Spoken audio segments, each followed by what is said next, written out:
So, good day everyone. We are the group 13 and the last group that will report today. So, our topic is speech and language impairment. And hello classmates, I am Blanca Dorador, together with Vanessa May Haliarda, Hazel May Pasete, and Nai Sumatra. So first, I will discuss to you what is speech and language impairment. So according to IDEA, speech or language impairment is defined as a communication disorder such as stuttering, impaired articulation, a language impairment, or a voice impairment that adversely affects a child's educational performance. So this impairment is a communication problem that can make it hard for a child to speak, understand, or use language. This can include issues like stuttering, unclear speech, trouble with language, or problems with voice that adversely affects child's educational performance. Also, IDEA includes speech and language impairment as one of the 13 recognized disability categories eligible for special education services. So according naman sa Speech Language Hearing Association or ASHA, speech and language impairment includes a broad range of difficulties in understanding and producing language and affect communication disabilities. This can impact a child's speech clarity, fluency, or expressive and receptive language skill. So, according to American Speech Language Impairment, it cover a wide range of problems with communication. These difficulties can affect how clearly a child speaks, how will they understand language, and how they will express their thoughts. So this time, I will discuss to you the difference between speech and language impairment. So speech impairment typically refers to difficulty in producing specific sounds or words correctly. So this impairment refers to issues with saying sounds or words. This can include problems with articulation, like how words are formed, or fluency, how smoothly speech flows. Like for example, the stuttering or mispronouncing words. So while the language impairment involves difficulties in understanding and using language to communicate ideas effectively. So this involves difficulty in understanding and using language. A child with language impairment may struggle to understand the meaning of what others are saying or may find it hard to express their thoughts clearly, either in speaking or writing. So this time, I will discuss the causes of speech and language impairment. First, here is hearing loss. If a child has trouble hearing, it can affect their ability to learn speech sounds or language. They may miss out on hearing certain words, which makes it harder to learn how to say and understand them. Early hearing loss, even mild, can delay speech and language development. Next, here is neurological disorders. These conditions that affect the brain and nervous system, such as cerebral palsy or brain damage. These disorders can make it harder for the brain to process language and control the muscles needed for speaking. It can also lead to difficulties with comprehensions and communications. Next is the muscular disorders. Muscular disorders affect the muscles that control speaking, breathing, and swallowing. Conditions like muscular dystrophy can make it hard for a child to produce clear speech. If the muscles aren't strong enough or work properly, speech becomes unclear or difficult. Next is the development delays. Development delays means that a child's overall development is slower than expected for their age. This can include speech and language delays. If a child with developmental delays may take longer to learn how to talk and understand language compared to their same age. Next is brain injury. A brain injury is from a trauma, like a car accident or fall, can affect speech and language impairments that can affect the speech and language skills of the child. That damage to specific parts of the brain that control speech can lead to problems understanding or expressing language. This can impact a child's ability to communicate normally. And next is the mental retardation. Mental retardation, now called intellectual disabilities, affect cognitive abilities which can include language skills. Children with intellectual disabilities may have trouble understanding complex language or expressing themselves clearly. They often need more time to develop language skills. Next is autism.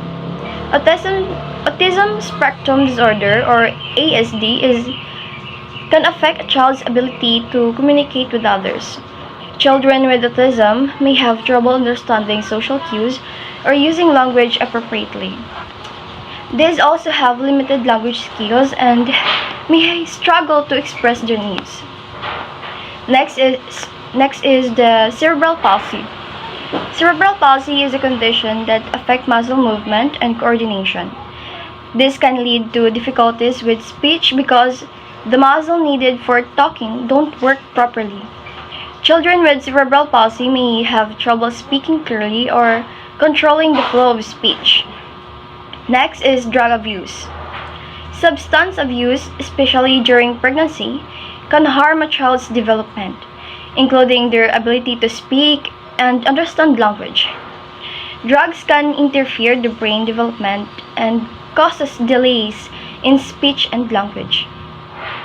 That exposure to drugs at an early age can affect cognitive and language skills. Next is the vocal abuse or misuse. Vocal abuse happens when a child repeatedly strains or overuses their voice.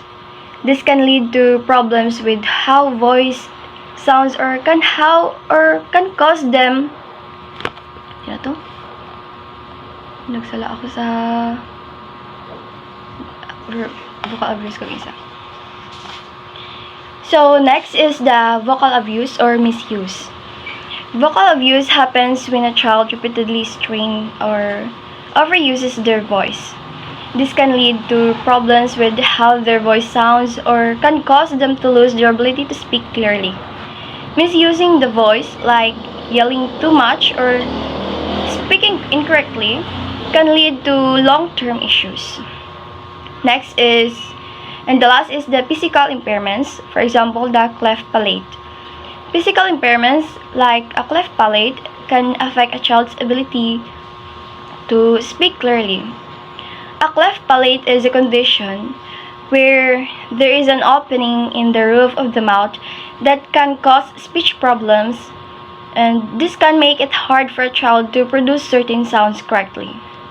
So next is the symptoms of speech and language impairment. First is the interruption of the flow of speech, like for example, the stuttering. Stuttering is when a child has trouble saying words smoothly, often repeating sounds or pausing while speaking. It can make speaking feel uneven and difficult. A child may get stuck on certain words or sounds that affecting their communication.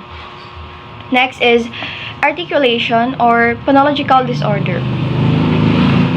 This happens when a child has trouble making sounds correctly, may substitute one sound for another or leave out sounds in words. This makes it hard for the others to understand what they are saying. And next is the improper word use and their meanings. If a child with language impairment may use words in the wrong way, not understanding them correct meaning, like for example, they might use dog for refer to a cat, or not be able to explain what certain words mean. This makes communication confusing for both the child and others. Next is the inability to express ideas. A child with language issues might struggle to explain their thoughts or ideas clearly. They may have a hard time or recognizing their words or putting sentences together. This can make it difficult for them to participate in conversations or share their opinions. Next is reduced vocabulary. Children with speech and language impairment often have a smaller vocabulary than other children their age. They may not know as many words or have trouble remembering and using them. This can make it hard for them to express themselves or understand what others are saying.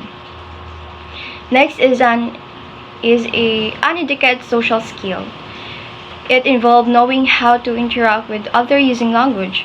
A child with language impairment, a child with speech and language impairment might not know how to start or keep a conversation going, or they may misinterpret social cues.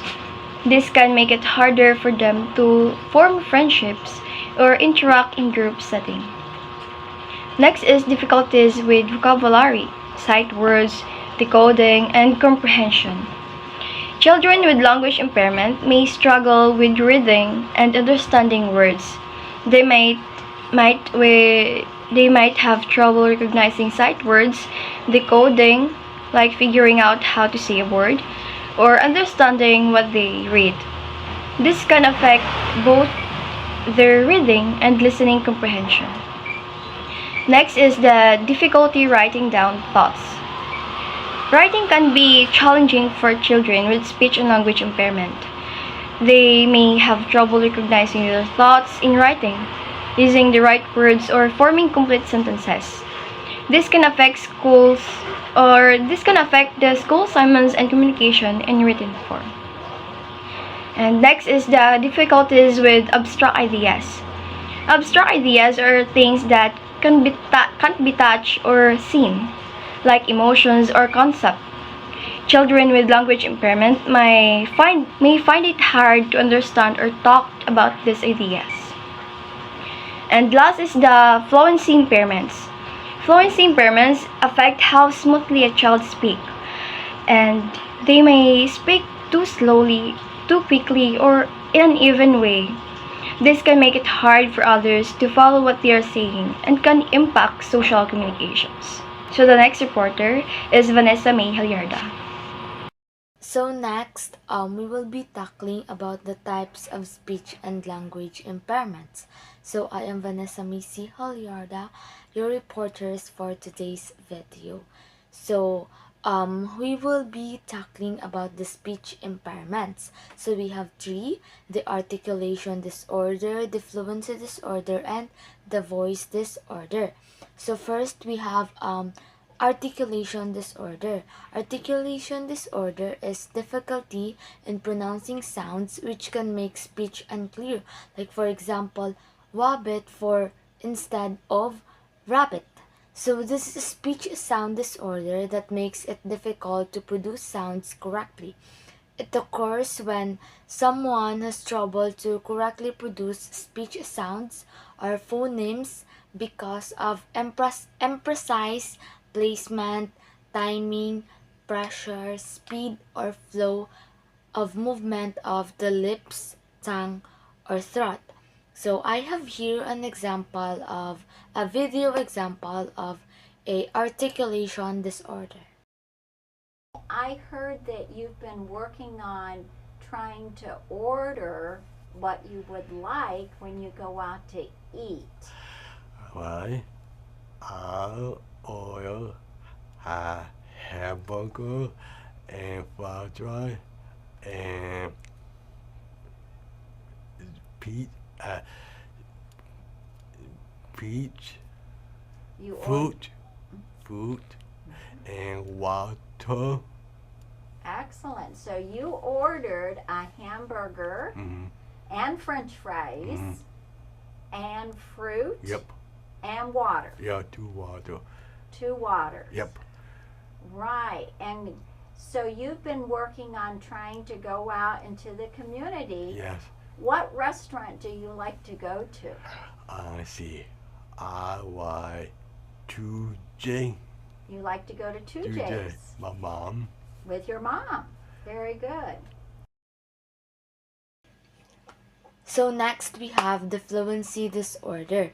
So fluency disorder is a disruptions in the flow of speech, often seen as stuttering, such as the repetitions, hesitations, or prolongations of sounds. So fluency disorder is a type of speech impairment where when you are speaking, you're experiencing stuttering. So when we say stuttering, It is an interruption in the flow of speaking characterized by specific types of disfluences, including first we have the repetitions of sounds, syllables, and monosyllabic words.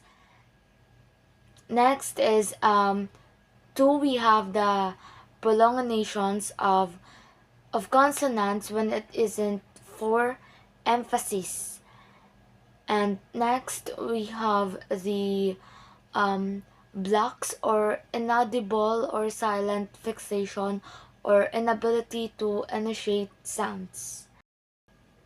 And lastly, the last type of speech disorder is the voice disorder. So, voice disorder are abnormalities in pitch volume or quality of voice. Example are hoarseness, overly high or low pitch, and nasal sounds. So, these disorders can include laryngitis, paralyzed vocal cords, and the nerve problem that causes the vocal cords to spasm. Your voice may quiver, be hoarse, or sound strained or choppy. You may have pain or a lump in your throat when speaking.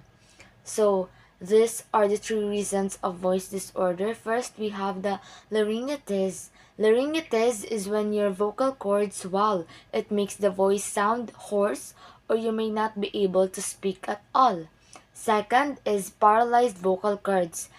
It can be caused by a viral infection that affects your vocal cord nerves, an injury to a nerve during surgery, or when a breathing tube is placed in the throat, a stroke, or cancer. If one or both of your vocal cords are paralyzed in a nearly closed position, you may have noisy or difficult breathing. If they are paralyzed in an open position, you may have a weak, breathy voice. Lastly, spasmodic dystonia is a nerve problem that causes the vocal cords to spasm. It can make the voice sound tight, quivery, jerky, hoarse, or groaning. So I have here an example video for a At the clinic, the service I received was for my fluency issues, for my speech rate, and basically to help overcome my stuttering.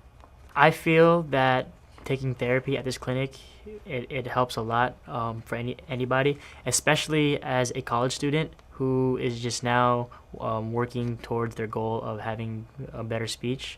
I feel that the people in this clinic have helped me grow as a person and also as a stutterer to help me overcome my fluency issues. It has improved my friendships with all my friends and also with my family members. I can now speak a lot more fluently with them than I did before. So next, let's go to the types of language impairments. So we also have three types of language impairments: the expressive language disorder, the receptive language disorder, and the mixed expressive receptive language disorder. So first we'll be tackling about the expressive language disorder. So when I say expressive language disorder, these are challenges in expressing thoughts and ideas verbally, often with limited vocabulary, incomplete sentences, or incorrect grammar. So expressive language disorder is a problem with communication. It makes hard for people to share their thoughts or ideas or show they understand what others are saying. People with this language disorder understand what others are saying, but they have a hard time expressing their own ideas when they speak. Next is the receptive language disorder. So these are difficulty understanding spoken language, such as following directions or comprehending stories. So people who have it often don't understand what others are saying. They struggle with the meaning of language and may respond in ways that don't make sense, but their challenges aren't related to the hearing loss or intelligence. People with receptive language disorder struggle to understand words and connect them with ideas, so they don't always get the meaning of what others are saying. And lastly, we have the mixed receptive expressive disorder. These are a combination of expressive and receptive issues where a child may struggle to both understand and communicate language effectively. So this disorder is a disorder that affects both receptive and expressive areas of communication. As I've said, receptive language refers to the ability to understand language, while the expressive language refers to the ability to produce words or complete sentences. So when both are combined, this results for some children or people to have developmental delays in articulation or being able to express themselves, as their challenges with processing speech sounds or learning the right words to use in contexts by processing the way others communicate. Children with mixed receptive expressive language disorder will have difficulty in both of these areas. The effects of this disorder can range from very Good day everyone, I am Hazel Pasete and today I will discuss the characteristics of speech and language impairments. So let's start with speech characteristics. First, we have difficulty producing certain sounds or saying words clearly. This refers to challenges with correctly pronouncing specific words or sounds, such as saying wabbit for rabbit, where the person has trouble articulating the right sounds. This can be caused by speech sound disorders, physical issues with the mouth, tongue, or teeth, or developmental delays in language acquisition.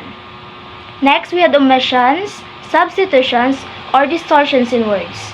These are common speech errors where sounds are either omitted, like saying ka for cut, substituted, like saying W for R, like wabbit instead of rabbit, or distorted, example, altering a sound, making it unclear or unrecognizable. This error may be rooted from speech disorders like articulation disorders where a child or adult has difficulty forming sounds correctly.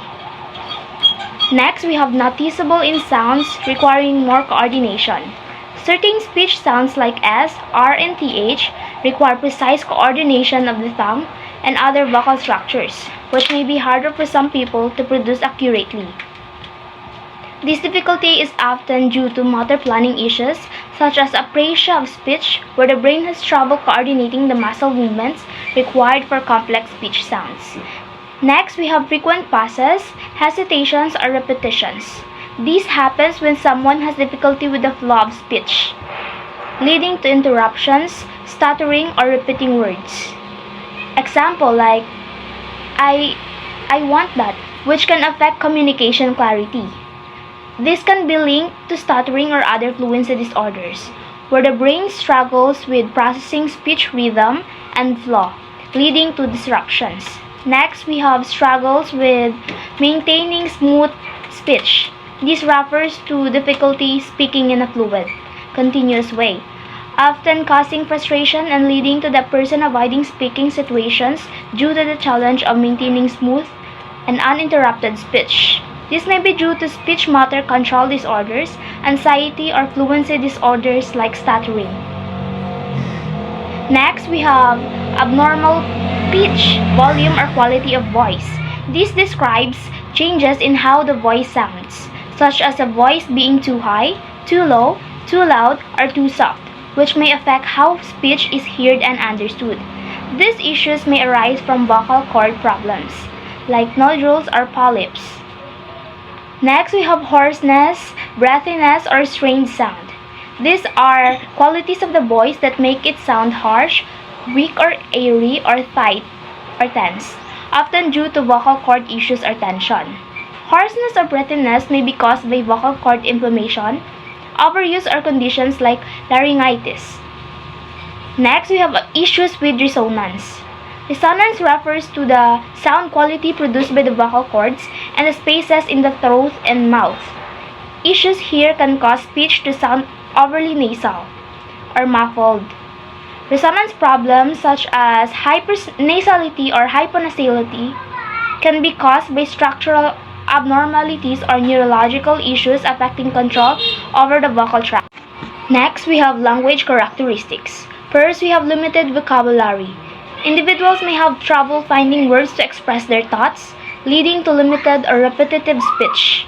This can be caused by developmental delays, language disorders, or insufficient exposure to language, which affects the acquisition of words and their meanings. Second, we have short or incomplete sentences with poor grammar. Speech may consist of brief, fragmented phrases with incorrect use of grammar, such as omitting words. Example, him go store instead of he went to the store.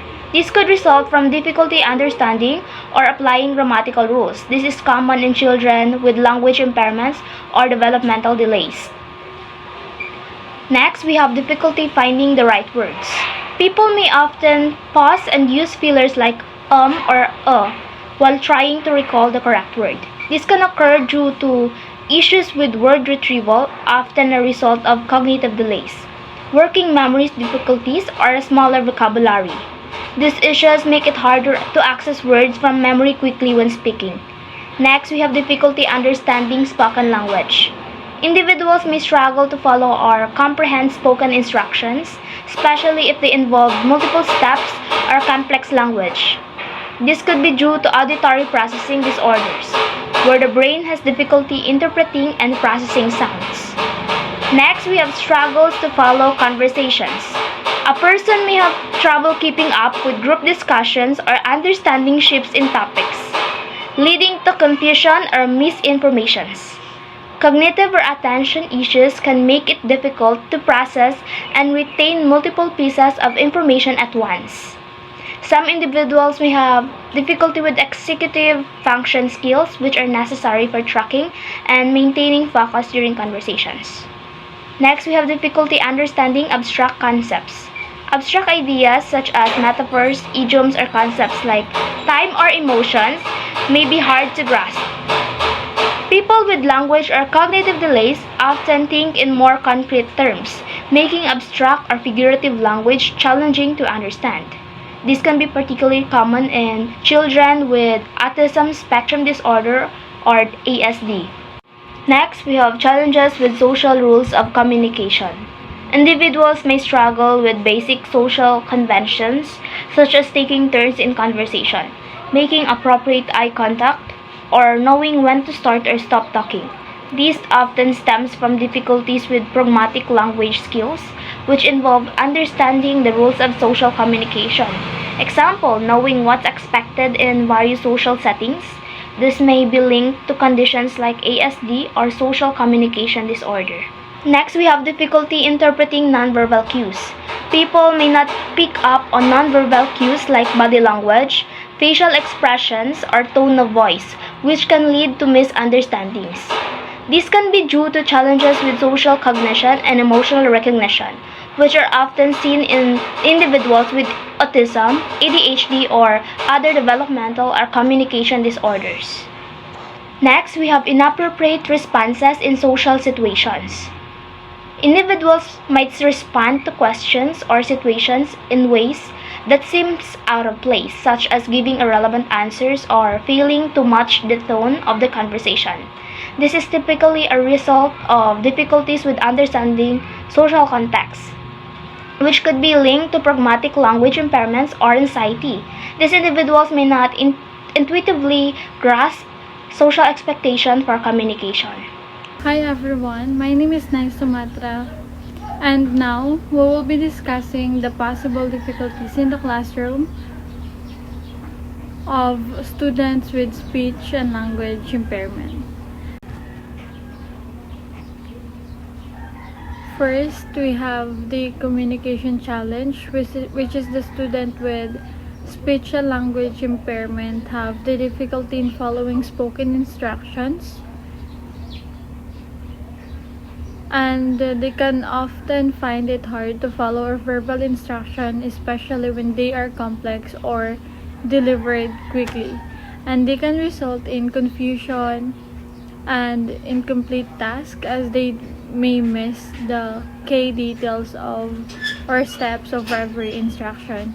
So as a teacher, you need to simplify instruction, break down complex instruction into smaller and manageable steps, or use a clear and concise language.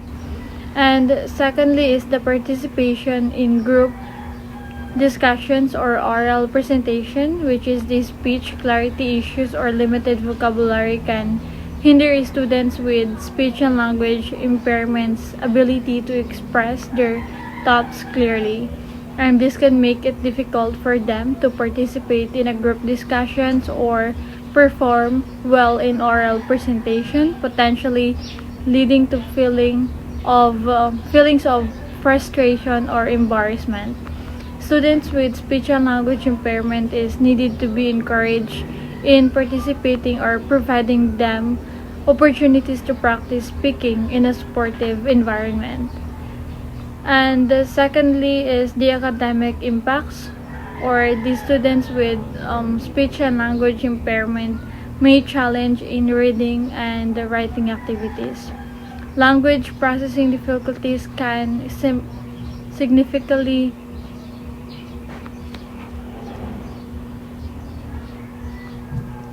Language processing difficulties can significantly affect literacy skills, or students with speech and language impairment may struggle with decoding words or comprehending reading materials and expressing their ideas in writing. And this can impact their overall academic performance and a confidence in these areas. And secondly is the understanding abstract concepts or grasping abstract ideas, idioms, or figurative language can be particularly challenging for these students with speech and language impairment, and this can hinder their comprehension in subjects like literature, where such as language is frequently used, and affect their ability to engage with the material fully. And lastly is the social and emotional difficulties. Emotional responses: students may feel frustrated, embarrassed, or anxious about participating in classroom activities due to their communication challenges. And this can lead to withdrawal from peers or reluctance to engage in class, and affecting their overall learning experience and emotional well-being. And also the making and the maintaining friendships. Students with speech and language impairment communication challenge can impact their social interactions, making it difficult for them to form and maintain friendships, and misunderstandings and difficulties in expressing themselves can lead to social isolation and can affect their sense of belonging and self-esteem. And the next reporter. Now, I will discuss the inclusions and accommodations of learners in the classroom with Vanessa May Halyarda. First, we have differentiated instruction strategies. First, the visual aids. It is a use of pictures, charts, diagrams, and written instructions to help students understand verbal information better.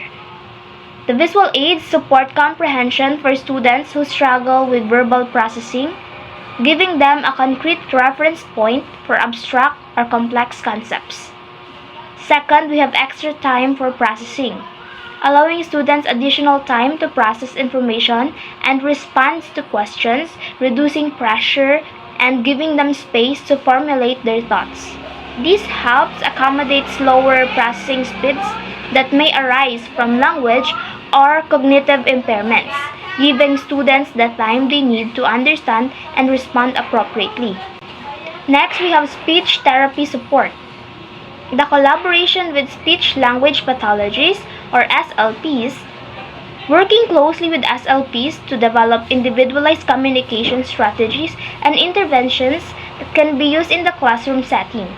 The SLPs provide expert guidance in addressing specific language and communication needs, ensuring that strategies are tailored to the students' unique challenges. This can include exercises to improve grammar, vocabulary, and social communication. Next, we have assistive technology. It is used as a communication devices or apps such as speech to text tools for students who have difficulty expressing themselves verbally. Um, Example of this is the alternative augmentative communication or AAC. This device can also support nonverbal or minimally verbal students.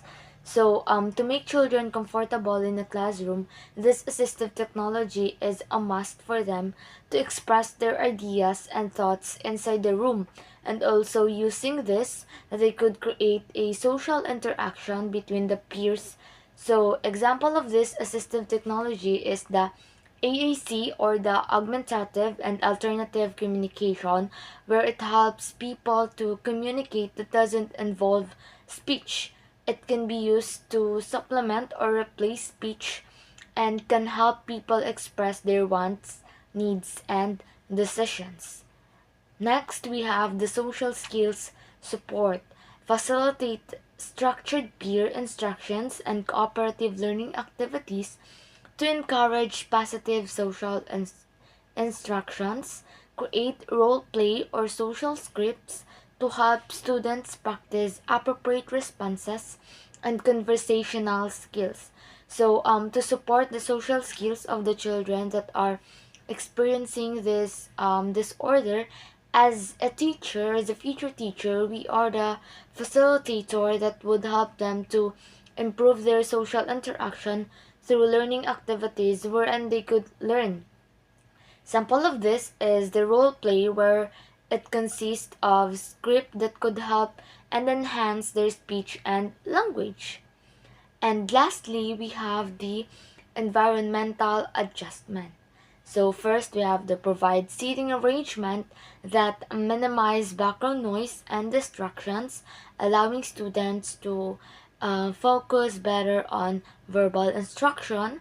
Ensure students have access to a quiet space where they can practice speaking without pressure if needed. So as a teacher, we also need to adjust our environment for people with this disorder to help them focus more. So one of this is seating arrangement, especially on voice disorder, so we can hear them if we put students in front. And also to practice their language, we should put them in an enclosed room to practice their language in terms of sharing, expressing, or understanding for them to be comfortable.